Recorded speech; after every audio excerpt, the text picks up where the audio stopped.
Hello મારા ભૂલકાઓ, ઘણા બધા દિવસથી આપણે બે ચેપ્ટરને પૂરા કર્યા, એમસીક્યુ સોલ્વ કર્યા ચેપ્ટરોના. કંઈક નવું શીખવાની અત્યારે તમને તમન્ના હશે કે સર હવે કંઈક વસ્તુ નવી કરાવે અને મજા આવે. ક્લિયર?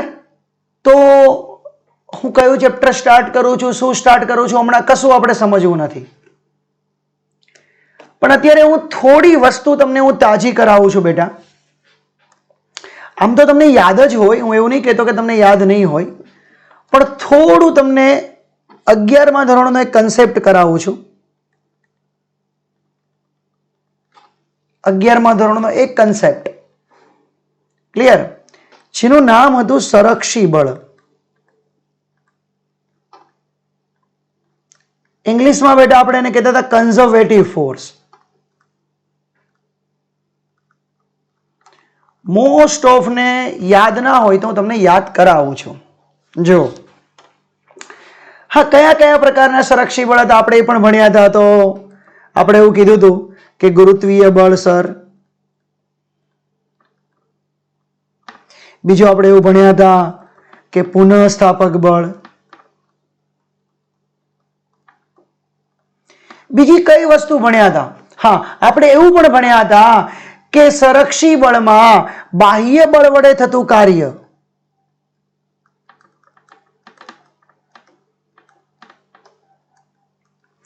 આ તો કેવું યાદ આવવું જોઈએ બેટા. હો, બાહ્ય બળ વડે થતું કાર્ય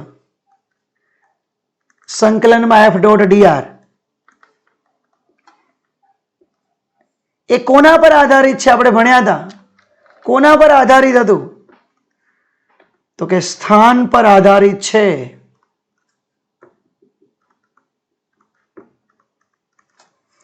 માર્ગ પર નહીં.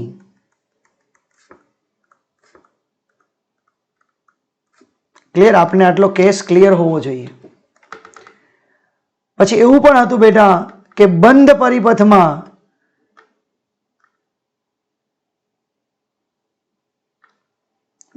પરિપથમાં જો ખ્યાલ હોય તો બંધ પરિપથ માટે સંકલનમાં F.dr લગભગ તમારો આન્સર એનો 0 આવતો હતો. ક્લિયર? આ એક કન્સેપ્ટ તમારે સમજવાનો હતો બેટા. સ્ક્રીનને પોઝ કરીને બધું લખજો. થોડું 11મા ધોરણમાં આવું આપણે ભણ્યા હતા. બીજું એક કન્સેપ્ટ આવું પણ ભણ્યા હતા બેટા કે ધારો કે આના વડે જે કાર્ય થતું હોય બેટા, ક્લિયર, સંરક્ષી બળ વડે, ધારો કે હંમેશા બાહ્ય બળ વડે થતું કાર્ય, એમાં સંરક્ષી બાહ્ય બળ છે. કયા સ્વરૂપે સંગ્રહાય છે? સ્થિતિ ઉર્જા સ્વરૂપે. મતલબ ધારો કે તમે કોઈ એક બિંદુએથી બીજા બિંદુએ ગયા, સંરક્ષી બળ વડે કાર્ય કર્યું, તો બી બિંદુએ એ કાર્ય કયા સ્વરૂપે સંગ્રહાતું હોય છે? સ્થિતિ ઉર્જા સ્વરૂપે. ત્યારે આપણે એવું પણ લખતા હતા કે કાર્ય એટલે સ્થિતિ ઉર્જામાં થતો ફેરફાર, અંતિમ માઇનસ પ્રારંભિક. થોડું યાદ હોય તો. જો તમે હવે ધારો કે કોઈ પદાર્થને એ થી બી લઈ ગયા, મતલબ ફોર એક્ઝામ્પલ અત્યારે મેં કોઈ સ્પ્રિંગને ખેંચી,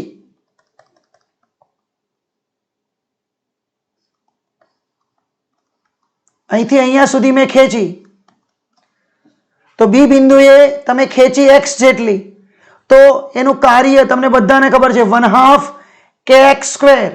પણ જેવી તમે છોડી દો તો એ સ્થિતિ ઉર્જા એટલે સ્પ્રિંગ ડાયરેક્ટલી ગતિમાં આવે છે. તો ધારો કે તમે જો એને છોડી દેશો, મતલબ એ સ્થિતિ ઉર્જા કેમાં રૂપાંતર પામે છે મારા ભૂલકાઓ? ગતિ ઉર્જામાં. મતલબ જેટલો સ્થિતિ ઉર્જામાં થતો ફેરફાર હોય એટલો જ માય બચ્ચા પાર્ટી ગતિ ઉર્જામાં થતો ફેરફાર હોય. મતલબ સ્થિતિ ઉર્જામાં થતો ફેરફાર બરાબર ગતિ ઉર્જામાં થતો ફેરફાર. ક્લિયર? આ કન્સેપ્ટ તમને ક્લિયર હોવો જોઈએ. મતલબ માય ભૂલકા પાર્ટી કે હંમેશા બળોનો સરવાળો ઉર્જાનો સરવાળો અચળ રહે.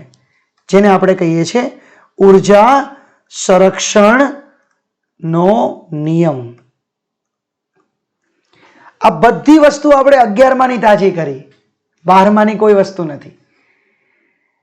ક્લિયર? મેં શું કીધું કે સંરક્ષી બાહ્ય બળ વડે થતું કાર્ય હંમેશા સ્થિતિ ઉર્જા સ્વરૂપે સંગ્રહાય.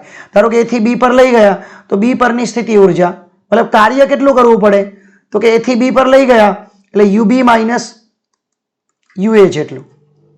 આપણે બધા ભણ્યા હતા કે A થી B પર લઈ જાઓ તો મારે પુનઃસ્થાપક બળની વિરુદ્ધમાં કાર્ય કરવું પડે, કારણ કે પુનઃસ્થાપક બળ આમ લાગતું હોય અને આપણે આ બાજુ બળ લગાડીને કાર્ય કરીએ છીએ. તો B સ્વરૂપે 1/2 kx² સ્વરૂપે સંગ્રહાય. છોડી દો તો એક સ્થિતિ ઉર્જા રૂપાંતર કેમાં પામે? ગતિ ઉર્જામાં. જેટલો સ્થિતિ ઉર્જામાં ઘટાડો થશે એટલો બેટા ગતિ ઉર્જામાં વધારો થશે. ક્લિયર? અહીં સુધી લગભગ તમારો કન્સેપ્ટ આઈ હોપ ક્લિયર હશે. ત્યારબાદ મેં બચ્ચા પાર્ટી, જો હવે હું એક વસ્તુ કહું કે સ્ક્રીન પોઝ કરીને તમે જોડે જોડે લખતા રહેજો કે ગુરુત્વાકર્ષી બળ જે છે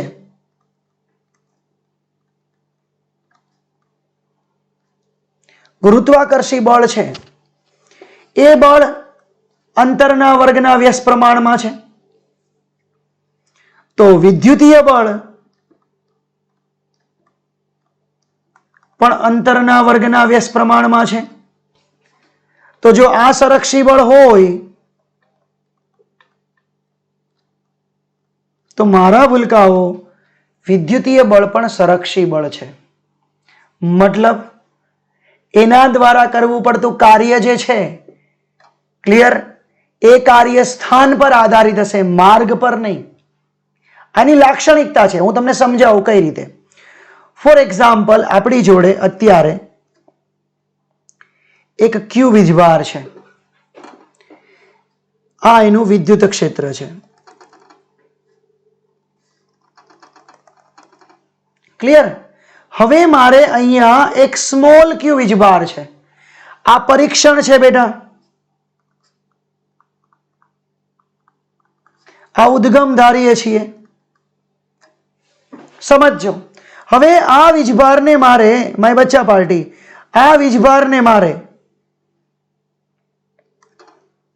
અહીંથી, ધારો કે આ બિંદુનું નામ આપું R,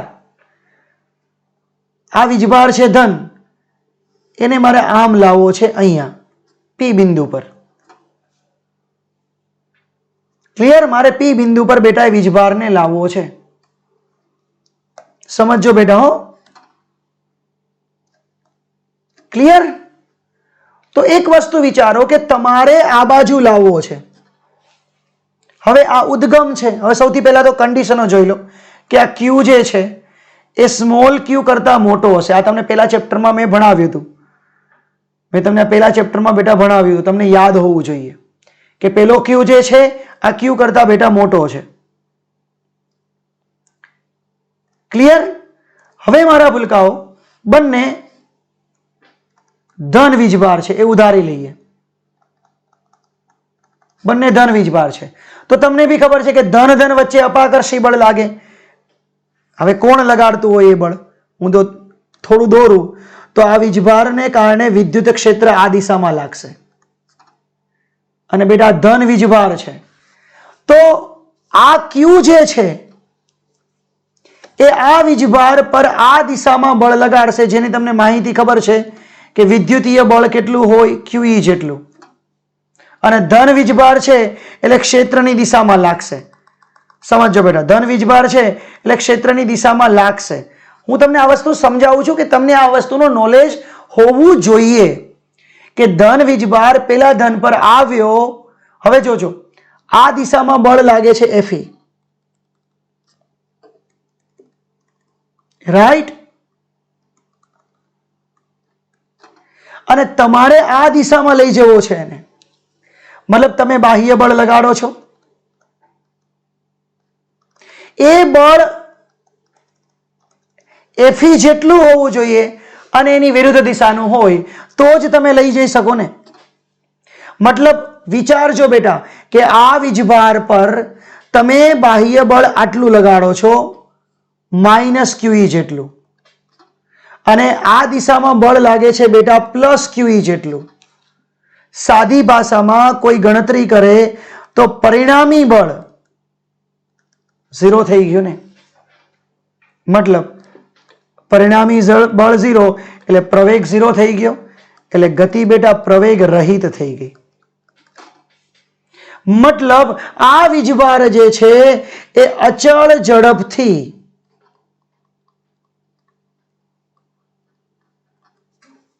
ગતિ કરાવીએ છીએ. નિયર અબાઉટ આપણે અચળ ઝડપથી ગતિ કરાવીએ છીએ. ફરી વારથી આખો ટોપિકને લઉં છું બેટા. તમારે સ્ક્રીન પોઝ કરી આકૃતિ દોરવી તો દોર લેજો વન બાય વન, પણ હું ફરી વારથી તમને હું કરાવડાવું છું, ધ્યાન આપજો. ફોર એક્ઝામ્પલ મારે શું કહેવાનો હતો કે આ ઉદ્ગમ વીજભાર છે, અહીં સુધી એનું વિદ્યુત ક્ષેત્ર, મતલબ આપણે એવું નહીં કહેતા, હું દોરું છું ખાલી કે અહીંયાથી આપણે એક વીજભારને અહીંયા લાવવો છે. કયા વીજભારને? ધન વીજભારને. તો તમને બધાને ખબર છે કે આ દિશામાં વિદ્યુતીય બળ લાગે. હવે મારે આ દિશામાં લાવવો હોય તો હું બાહ્ય બળ લગાડવું પડે. આ બાહ્ય બળ ઓછામાં ઓછું વિદ્યુતીય બળ જેટલું તો લગાડવું જ પડે, અને એની વિરુદ્ધ દિશામાં લગાડો એટલે પરિણામી બળ તો બેટા શું થઈ ગયું? 0. મતલબ પ્રવેગ શું થઈ ગયો? 0. મતલબ આ ગતિ કેવી છે બેટા? પ્રવેગ રહિત. મતલબ અચળ ઝડપથી ગતિ કરે છે. અચળ વેગ મતલબ. ક્લિયર? આ એક કન્સેપ્ટ સમજાવ. ધારો કે અહીંથી આને લાવવો છે તો તમારે એના માટે કાર્ય કરવું પડશે. તો તમે કાર્યનું સૂત્ર શું લખશો? ફોર એક્ઝામ્પલ તો W is equal to integration R થી ક્યાં લાવો તો તમારે P, F બાહ્ય બળ એક્સટર્નલ ડોટ, યાદ કરો બેટા, ડોટ શું લખીએ છીએ? DR લખીએ છીએ ને. ક્લિયર? તમને યાદ હોવું જોઈએ. હવે બાહ્ય બળ કેના જેટલું છે બેટા? વિદ્યુતીય બળ કરતા કેવું? વિરુદ્ધ દિશાનું. હા કે ના? તો મતલબ માય બચ્ચા પાર્ટી, અત્યારે તમે જે કાર્ય કરશો ક્યાંથી? R થી P આવવા માટે, એ કાર્ય કેટલું થયું? R થી P, સોરી. તો R થી P આવવા માટે FE ડોટ DR જેટલું થયું. FE ની જગ્યાએ તમે QE લખી શકો છો.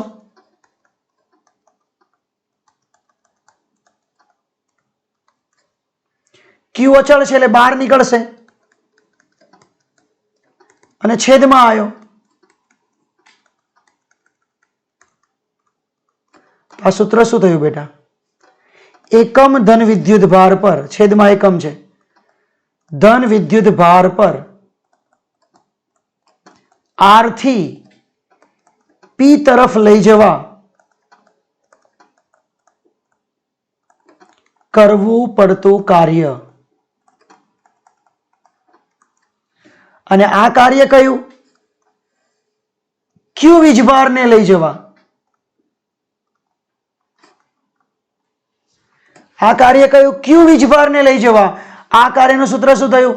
એકમ ધન વિદ્યુત ભારને લઈ જવા માટે. ક્લિયર? તો મારા ભૂલકાઓ, તમે જે કન્સેપ્ટ ભણ્યા છો, ક્લિયર? તમે જે કન્સેપ્ટ ભણ્યા છો કે તમે R અંતરેથી P અંતરે આ વીજભારને તમે લાવ્યા, તો તમારું જે કાર્ય છે એ સ્થિતિ ઉર્જામાં થતા ફેરફાર જેટલું હોય. એ સ્થિતિ ઉર્જામાં થતો ફેરફાર એટલે UP minus UR. UP minus UR. આટલું તો તમને ખ્યાલ હશે. પણ એક વસ્તુ યાદ રાખજો કે તમે જે કાર્ય કરો છો, હજુ કહું છું, આ કાર્ય વિદ્યુતીય બળની વિરુદ્ધ દિશામાં છે. એટલે બાહ્ય બળ વડે કાર્ય કરો છો, પણ એ બાહ્ય બળ વડે કાર્યને શું બોલાય? તો કે વિદ્યુતીય બળની વિરુદ્ધ દિશામાં કરવું પડતું કાર્ય. આપણે વિદ્યુતીય ક્ષેત્રની દિશા આમ હતી, આપણે એના વિરુદ્ધ દિશામાં કાર્ય કરીએ છીએ. તો મારા ભૂલકાઓ, આપણને જે સૂત્ર મળ્યું હમણાં,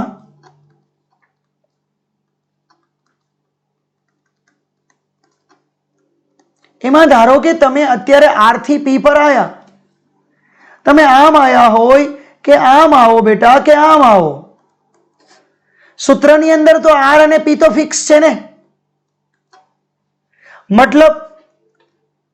મતલબ કે અહીંયા વિદ્યુતીય બળની વિરુદ્ધ દિશામાં કરવું પડતું કાર્ય એ સ્થાન પર આધારિત છે બેટા.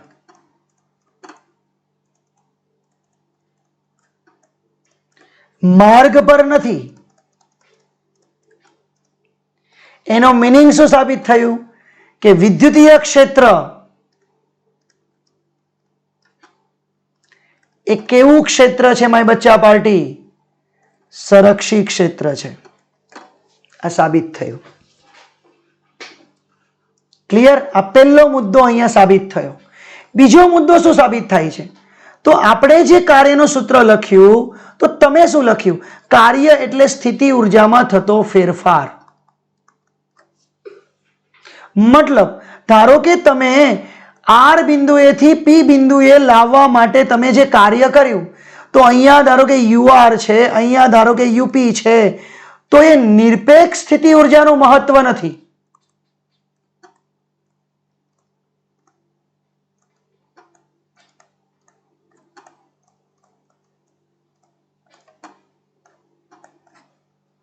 મહત્વનું શું છે બેટા? સ્થિતિ ઉર્જામાં થતો ફેરફાર.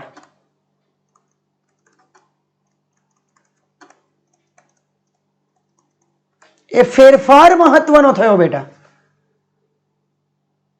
ક્લિયર? અત્યારે તમે ધારો કે અહીંથી અહીંયા આવ્યા, તો તમે જે કાર્ય કર્યું એ કાર્ય ધારો કે હું એમ કહું કે 10 જૂલ હતું.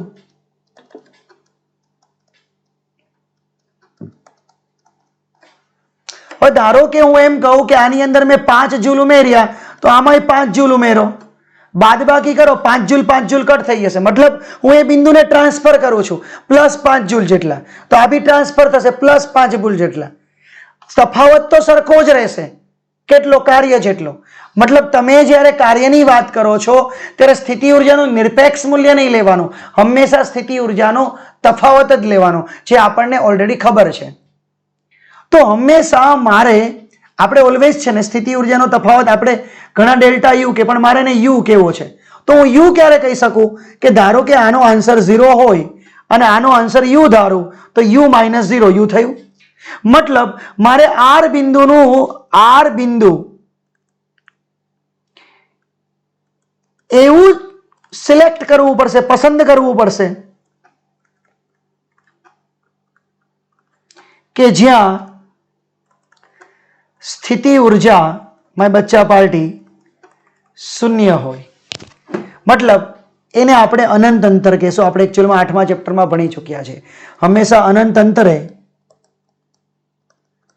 સ્થિતિ ઉર્જા 0 લઈ લેશું. મતલબ આ આપણા માટે થયો સંદર્ભ. શું થયો? સંદર્ભ થયો બેટા. ક્લિયર માય બચ્ચા પાર્ટી? ઓકે. તો આજે આપણે ભણ્યા, ઘણું બધું ભણ્યા છીએ. ક્લિયર? આ બધું લખવાનું પણ છે તમારે બેટા. ક્લિયર? તો જ મજા આવે ને, એમને તો ક્યાંથી મજા આવે બેટા? સ્ક્રીન પોઝ કરી તમને લખવા માટે પણ હું ટાઈમિંગ આપી દઉં છું. ક્લિયર? બધી વસ્તુ હંમેશા આપણે લખીએ જ છીએ, કોઈ દિવસ છોડવાની નહીં. ક્લિયર? આ 1 નંબર અત્યારે આપણી સ્ક્રીન પોઝ છે બેટા, તો એક વખત લખી નાખો સ્ક્રીન પોઝ કરીને.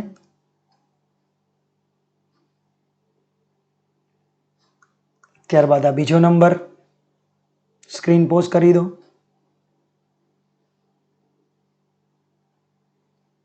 ત્યારબાદ આ ત્રીજો નંબર.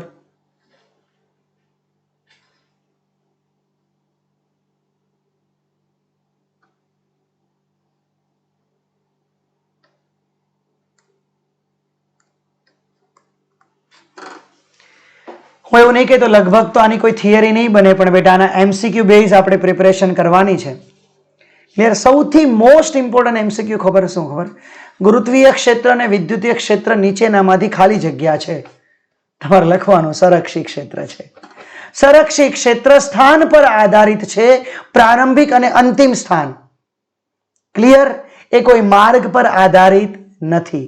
ત્રીજો પ્રશ્ન કે અહીંયા જે એક સ્થાનથી બીજા સ્થાન પર લઈ જવા માટે કરવું પડતું કાર્ય છે એ સ્થિતિ ઉર્જાના તફાવત જેટલું છે. એ સ્થિતિ ઉર્જાનો તફાવતનું મૂલ્ય મહત્વનું છે, નિરપેક્ષ સ્થિતિ ઉર્જાનું મૂલ્ય મહત્વનું નથી. મતલબ બેટા અત્યારે હવે ટોપિકને થોડો આગળ વધારીએ કે આપણી જોડે કાર્ય, તો તમે શું લખ્યું હતું? UP minus UR. હવે મારે યુઆર ને અનંત અંતર ધારવું છે, તો અનંતથી પી યુપી માઇનસ યુ અનંત. તો બેટા અનંતથી પી યુપી માઇનસ યુપી એટલે યુ માઇનસ 0 એટલે યુ આવ્યું. એક વસ્તુ યાદ રાખજો, હવે હું બોલું ખરા કે પી બિંદુ એ સ્થિતિ ઉર્જા યુ છે, મેં વાક્ય વાપર્યું કે બિંદુ પી પર, સમજો મેં એક વાક્ય વાપર્યું કે બિંદુ પી પર સ્થિતિ ઉર્જા યુ છે, તો તમારે સમજવાનું શું? વાક્ય સદન ખોટું છે આમ તો, પણ એ બિંદુ પી પર સ્થિતિ ઉર્જા યુ છે ત્યારે મેં સંદર્ભ અનંત અંતરને લીધેલો છે, ત્યારે મેં સંદર્ભ અનંત અંતરને લીધેલો છે. ક્લિયર? આ તમારા માઇન્ડની અંદર પહેલેથી ફિટ કરી રાખજો, પહેલેથી તમે ફિટ કરી રાખજો બેટા, તો જ કન્સેપ્ટ ક્લિયર થશે, બાકી નહીં થાય બેટા. આઈ હોપ તમે સમજી ગયા હશો. થિયરી એટલી બધી અઘરી નથી. લાસ્ટમાં કન્સેપ્ટ જે મળ્યા, શું મળ્યા? તો કે વિદ્યુત ક્ષેત્ર અને ગુરુત્વીય ક્ષેત્ર બંને સંરક્ષી છે. ક્લિયર? કોઈ પણ બિંદુએથી પી બિંદુએ લાવવા માટે કરવું પડતું કાર્ય માઇનસ આર થી પી. રેડી? આ આર અહીંયા, પી અહીંયા, રાઈટ? એફઈ ડોટ ડીઆર, હું એફઈ ની જગ્યા પર બેટા ક્યુઈ મૂક્યું. ક્યુ કોમન કાઢ્યો, છેદમાં આવ્યો, તો આ સૂત્ર શું થઈ ગયું? કોના માટે થઈ ગયું? એકમ ધન વિદ્યુત ભાર માટે. ક્લિયર? તો આટલો કન્સેપ્ટ મળ્યો. બીજો કન્સેપ્ટ હું બે આગળ બી લખાઈ દીધો કે આ ક્ષેત્ર માય બચ્ચા પાર્ટી, આ ક્ષેત્ર કોના પર આધારિત છે અને કોના પર નથી એ પણ તમારે જાણવું પડશે. It should be compulsory. I hope તમને સમજાઈ ગયું હશે, એટલું બધું અઘરું નથી. ક્લિયર? તાજું થાય એવું છે. ક્લિયર? હવે થોડો રેસ્ટ લઈ લો, સ્ક્રીન પોઝ કરીને પાણી બાણી પી આવો બેટા, એટલે વધારે મજા આવે. ક્લિયર? તમને 10મા ધોરણની થોડી વ્યાખ્યા તાજું કરાવડાવું. 10મા ધોરણની વ્યાખ્યા તમે ભણ્યા હતા. શું? તો કે તમને કોઈ પ્રશ્ન પૂછતું હતું ને, જ્યાં વિદ્યુત સ્થિતિમાનની વ્યાખ્યા આપો ત્યારે તમે શું આપતા હતા ખબર? સર હું આપો. સર કે હા બોલો.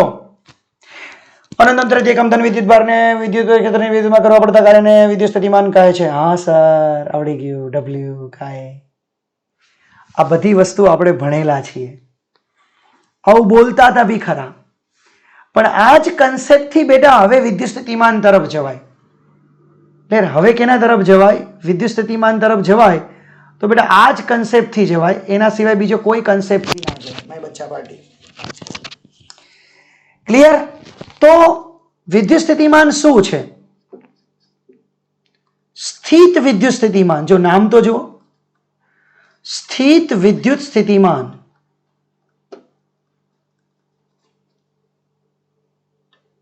નામ જુઓ બેટા, નામ કેટલું મસ્ત, સ્થિત વિદ્યુત સ્થિતિમાન. That means electrostatic potential.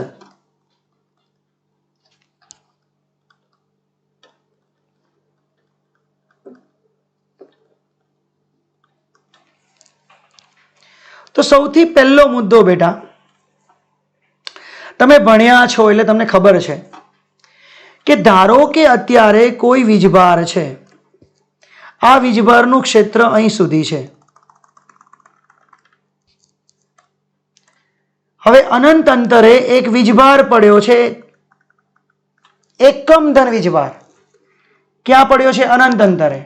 હવે મારે એને અહીંયા લાવવો છે, ક્યુ થી આર અંતરે લાવવો છે, જે બિંદુ પી છે. અહીંથી મારે અહીંયા લાવવો છે. આ 1 કુલમને આ બાજુ લાવવો છે. તો નિયમ પ્રમાણે તમે મને કહો કે તમે કાર્ય કેટલું કરવું પડે? તો કે હમણાં આપણે લખ્યું, મારે સર અનંતથી ક્યાં લાવવો છે? પી પર. કાર્યનું સૂત્ર QE ડોટ DR. એક ધન વિદ્યુત ભાર છે, એકમ ધન વીજભાર.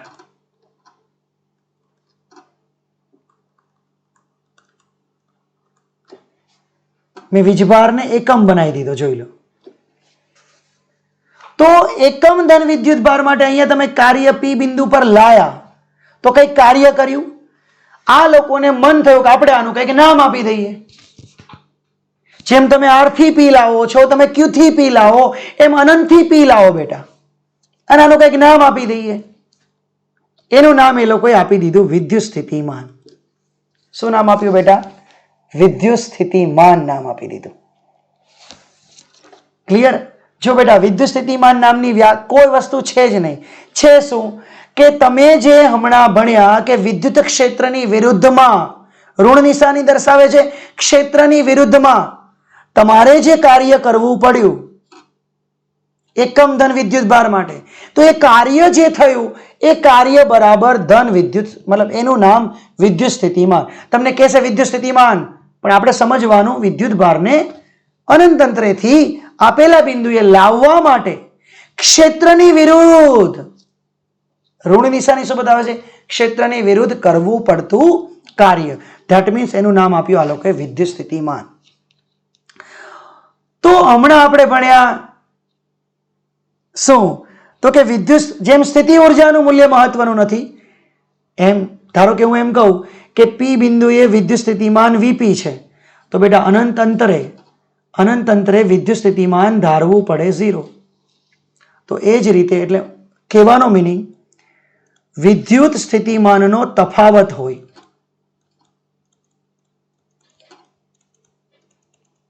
સાદી વ્યાખ્યા શું? એકમ ધન વીજભારને, એટલે વિદ્યુત ભાર છેદમાં આવ્યો, કરવું પડતું કાર્ય.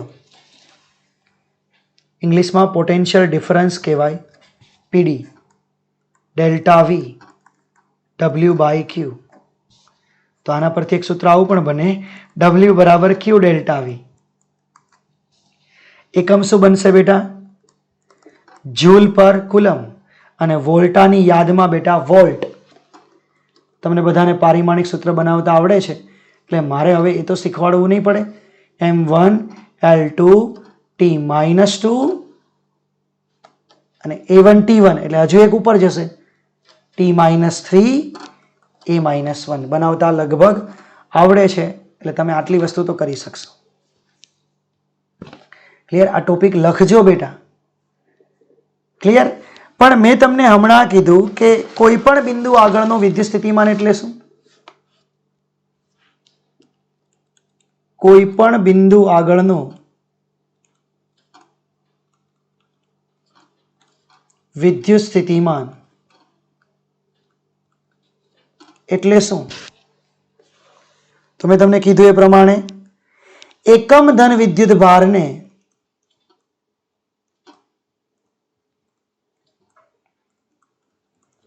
અનંત અંતરેથી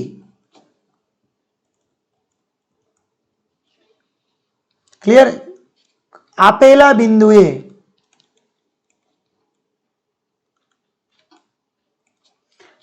ક્લિયર પ્રવેગ રહિત, ખાસ યાદ રાખજો.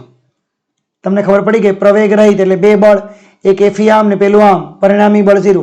પ્રવેગ રહિત આપેલા બિંદુએ લાવવા માટે બાહ્ય બળ વડે કરવું પડતું કાર્ય. હવે બાહ્ય બળ વડે કરવું પડતું કાર્યનું બીજું નામ લેવું હોય તો વિદ્યુત ક્ષેત્રની વિરુદ્ધ દિશામાં કરવું પડતું કાર્ય. આ થઈ બેટા કોઈ પણ બિંદુ આગળના વિદ્યુત સ્થિતિમાનની વ્યાખ્યા. ક્લિયર? ઉપરની જે વ્યાખ્યા છે આ બેટા એ વિદ્યુત સ્થિતિમાનનો શું થયો? તફાવત. ક્લિયર? હંમેશા યાદ રાખજો કીધું એ પ્રમાણે કે નિરપેક્ષ મૂલ્ય મહત્વનું નથી. શું કીધું? વિદ્યુત સ્થિતિમાનનું નિરપેક્ષ મૂલ્ય મહત્વનું નથી.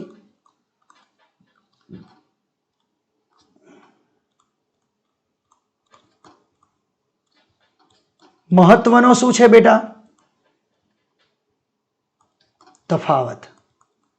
હું એમ કહું કે પી બિંદુ પરનું વિદ્યુત સ્થિતિમાન V છે, સાચું ખરા, પણ એકચ્યુઅલમાં તમે સંદર્ભ જોવા જાઓ તો આ રીતે છે, વીપી અનંત.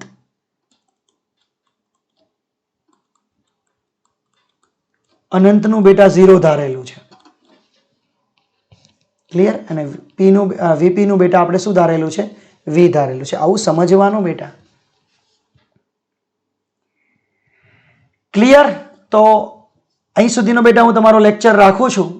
લેક્ચરને બેટા કમ્પ્લીટ કરજો. ક્લિયર? જેને લીધે કોઈ ભૂલ ના પડે. અપ ટુ ડેટ પ્રિપરેશન કરજો. દરેકની નોટ્સ બનાવતા રહેજો. આજે આપણે જે શીખ્યા એમાં ખાસ કન્સેપ્ટ જ કરવાના છે. એકમો, વ્યાખ્યા. ક્લિયર? આ વ્યાખ્યા 1 માર્ક્સમાં પૂછાય છે. ક્લિયર? આ બધા કન્સેપ્ટ બેટા તાજા કરતા રહેજો એટલે તમને લગભગ કોઈ તકલીફ નહીં પડે. આઈ હોપ તમે વસ્તુને સમજી શકતા હશો. ક્લિયર? તમારા કન્સેપ્ટ ઓલરેડી ક્લિયર છે બેટા. ઓકે બેટા? તો અહીંયા લેક્ચર આપણો બેટા આજનો પૂરો કરીએ છીએ.